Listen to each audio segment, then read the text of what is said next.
Здравейте! Днес тук сме с Иван и Гери Пееви, собственици на естетична клиника Естелайн и искаме да им зададем един въпрос.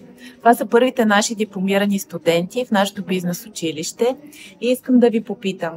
След като 2 години вие прилагате всичко, което сте научили и имате много добри успехи, какво ви кара да присъствате днес тук и да продължавате да идвате на нашите лекции? Благодаря ти, Вики. За нас наистина е голямо щастие, не само удоволствие да сме част от тази организация вече над 2 години. И въпреки дипломите, хора като вас, които ни мотивират постоянно да надскачаме себе си, са всъщност онова магнетично чувство, което ни кара да идваме тук все още. Супер! А вие, доктор Пеев?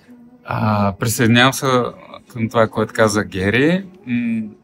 Аз съм на мнение, че първите 2 години бяха началото на едно израстване и една промяна на мирогледа, най-общо казано.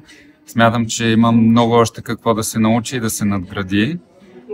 На мен лично ми е много интересно, искам повече и повече и смятам също така, че средата, която сме си създали тук с другите участници от MBS, с вас е изключително позитивна и мотивираща и това определено също е голям фактор да се връщаме. Благодаря ви от цялото си сърце. За нас е истинско удоволствие да сме заедно.